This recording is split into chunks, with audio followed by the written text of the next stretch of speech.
Ajay Kuni TV Hindi। रात का सन्नाटा चीरती हुई बिजली और घने जंगलों के बीच फंसी एक पुरानी हवेली।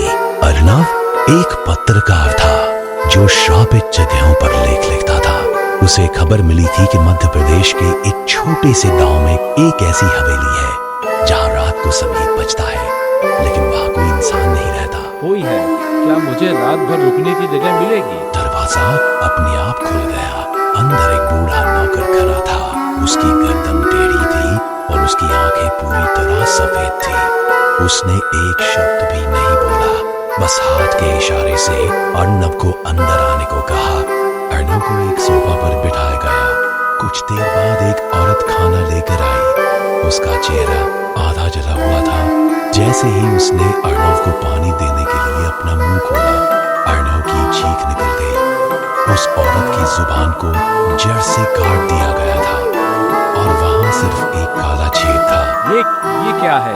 आपकी हालत किसने की? औरत ने कांपते हाथों से दीवार की तरफ इशारा किया जहां एक बड़ी सी पेंटिंग टंगी थी। पेंटिंग में एक राजा खड़ा था।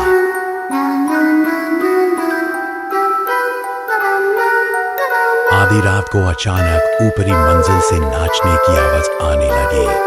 अर्नव अपनी टॉर्च लेकर ऊपर गया। उसने देखा कि हॉल में दर्जनों लोग नाच रहे थे, लेकिन वे नाच नहीं रहे थे और कोई उन्हें ऊपर से कठपुतलियों की तरह नचा रहा था। उन सभी नाचने वालों की जुबानें कटी हुई थी और वे दर्द से तड़प रहे थे, पर उनके मुंह से कोई आवाज नहीं निकल पा रही थी। तभी संगीत रुका और एक भारी आवाज गूंजी। एक नया कलाकार मिल गया। तुम्हारी आवाज बहुत सुंदर है अर्नव। मुझे तुम्हारी जुबान चाहिए ताकि मैं अपना संगीत पूरा कर सकूं। अर्नव ही नीचे की तरफ भागा, पर दरवाजे गायब हो चुके थे। हर तरफ सिर्फ दीवारें थी। अचानक उसे वही बूढ़ा नौकर मिला। उसने अर्नवी को तलवार से मार दिया। वहीं पे अगली सुबह गांव वालों ने देखा कि हवेली का दरवाजा खुला था।